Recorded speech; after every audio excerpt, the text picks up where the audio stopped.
guys, I just wanted to quickly talk to you today about overuse of technology and the impact that it has on our posture.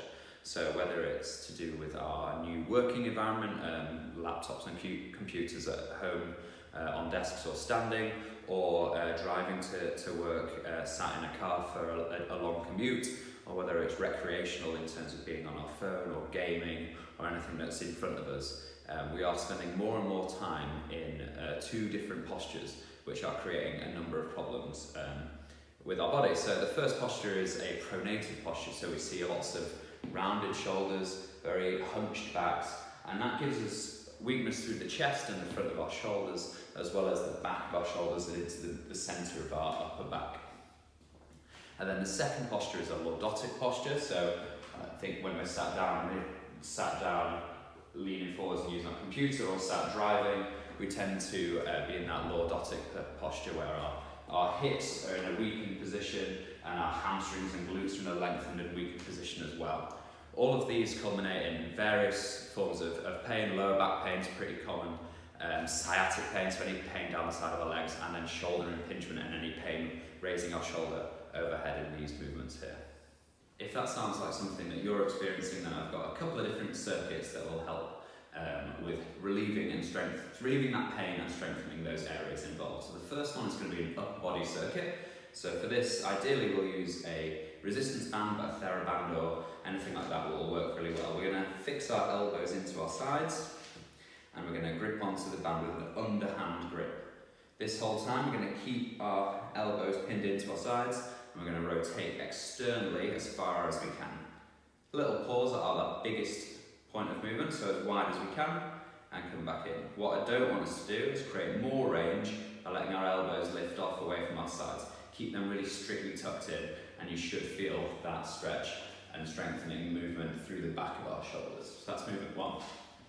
Movement two is going to be an overhead press. So we're going to lean against the wall, move your feet away from the wall a little bit so that you can push your upper back into the wall, as well as having your bum touching the wall. Here we're going to put the backs of our hands against the wall and drive up overhead, trying to keep our hands in contact with the wall the whole time.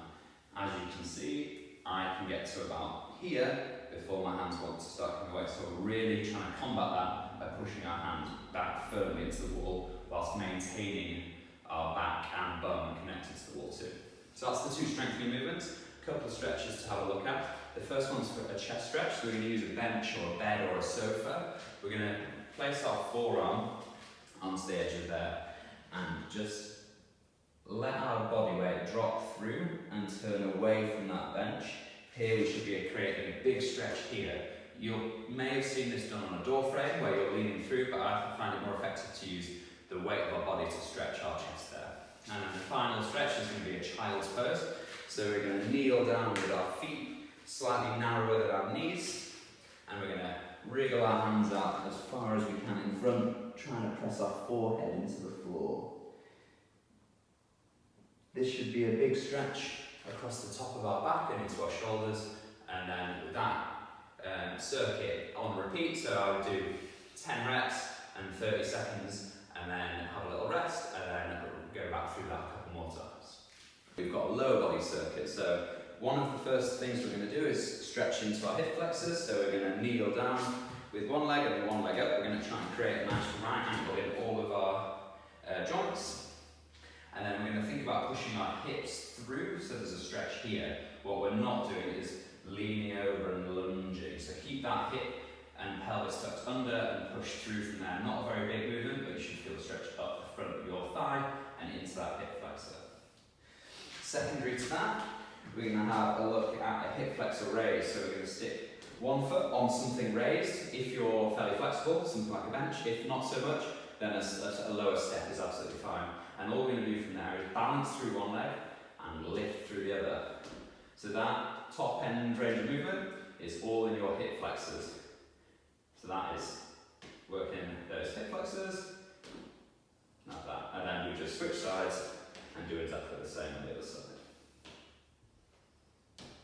Our third movement is going to be a bodyweight Romanian deadlift, or touching your toes in more simple terms. So we're going to place our palms on our thighs, and we're just going to reach down towards our toes. We're going to try and maintain a roughly neutral back. Because there's no external load, we haven't got a barbell on the back or a weight in front of us, it doesn't matter too much if we round, but we're going to try and maintain as neutral a spine as possible. As we get to the extremity of our limit, we're going to hold, spend some time in that stretch. It should be uncomfortable, not painful, and then stand ourselves back up. And then our fourth and final movement is going to be a hip thrust. So we're going to lay on the mat with our feet about a hand's distance from our bum, and all we're going to do is drive those hips up, big squeeze of our glutes at the top of each rep, and back down to rest. Here we're strengthening our glutes and our hamstrings. Big squeeze at the top, and back down. As with the other circuit, I recommend doing 10 reps of each of the exercises or 30-second holds for the stretches and a few circuits of that.